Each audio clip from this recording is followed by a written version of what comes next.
இந்த கோலம் போடும்போது டைம் என்னன்னு தெரியுமா? 12 மணி கரெக்டாக. நான் என்னோடய வாழ்நாளிலே பார்த்தீங்கன்னா இதுதான் ஃபஸ்ட் டைமே இந்த மாதிரி நைட்டில் வந்து கோலம் போடுறது.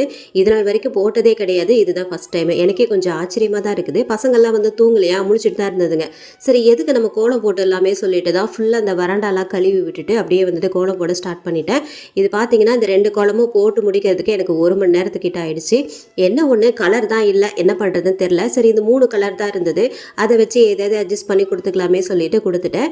ஃபர்ஸ்ட் வந்துட்டு வெளியில மட்டும்தான் கோலம் போடலாம், அதுக்கப்புறம் உள்ள வந்து போட வேண்டாம்னு நினைச்சேன், காலையில போட்டுக்கலான்ட்டு. ஆனா இதுக்காக சீக்கிரமா 5 மணிக்கெல்லாம் எழுந்திருச்சு கோலம் வேற போட்டுட்டு கிடக்கணுமே சொல்லிட்டு தான் நான் என்ன பண்ணிட்டேன், சரி இதையும் போட்டு முடிச்சுட்டு அதுக்கப்புறமா போய் படுத்துடலாமே. ஏன்னா வந்தாச்சு, வேலையை முடிச்சுட்டு போனோம் அப்படின்னா ஒரு 6 மணிக்கு மேலே எழுந்திரிச்சு கூட குளிச்சுட்டு பூஜை பண்ணிக்கலாம் அப்படின்னு சொல்லிட்டு நினைச்சேன். அதே மாதிரியே பார்த்தீங்கன்னா எனக்கு நைட்டு கோலம் போட்ட உடனே ரொம்பவும் ஈஸியாகிடுச்சு. காலையில் எழுந்திரிச்சு குளிச்சுட்டு அப்படியே வந்துட்டு பூஜை மட்டும் தான் பண்ணேன். ரொம்பவும் கை வலி கால் வலின்ட்டு எதுவுமே கிடையாது. கரெக்டாக நான் உள்ளே போகும் பார்த்தீங்கன்னா டைம் வந்து கரெக்டாக வந்துட்டு 12:23. இதுக்கப்புறமா தூக்கமும் வரல. ஒரு 1:30 மணிக்கிட்ட ஆயிடுச்சு தூங்குறதுக்கே. சரி, அதுக்கப்புறமா வந்து தூங்கணுமா. 4 மணிக்கெல்லாம் அலாரம் அடிச்சது, எப்பவும் போல் 4 மணிக்கு அலாரம் அடிச்சது பாருங்க. எந்திரிச்ச உடனே அதுக்குள்ளே 4 மணி ஆயிடுச்சா அப்படின்னு இருந்தது. ஏன்னா தூங்குனதே பார்த்தீங்கன்னா லேட்டு தானே. இருப்பது ஒரே ஒரு வாழ்க்கை, அது வந்து நமக்கு பிடிச்ச மாதிரி தான் வாழணும். மற்றவங்களுக்கு பிடிச்ச மாதிரி வந்து நம்ம வந்துட்டு வாழக்கூடாது.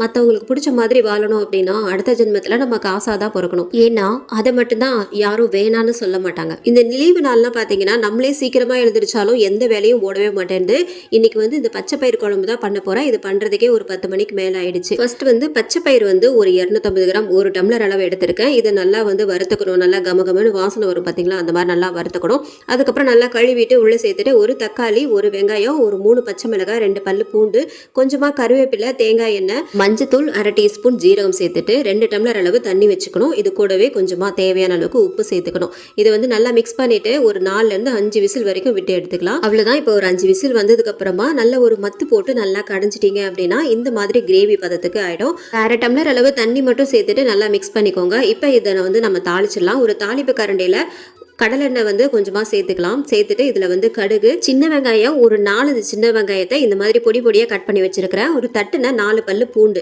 அதுக்கப்புறம் 2 வரமிளகாய் சேர்த்துட்டு கொஞ்சமாக கருவேப்பிலையே சேர்த்துக்கோங்க. அவ்வளோதான். இப்போ வந்து தாளிச்சிட்டோம் அப்படின்னா அதுக்கப்புறம் லாஸ்ட்டில் வந்துட்டு நல்லா சூடாக இருக்கும் போதே கொஞ்சமாக நெய் மட்டும் சேர்த்துக்கோங்க. இப்போ நல்லா மிக்ஸ் பண்ணிவிடுங்க. அவ்வளோதான், நமக்கு வந்து பச்சை பயிர் குழம்பு சூப்பராக ரெடி ஆயிடுச்சு.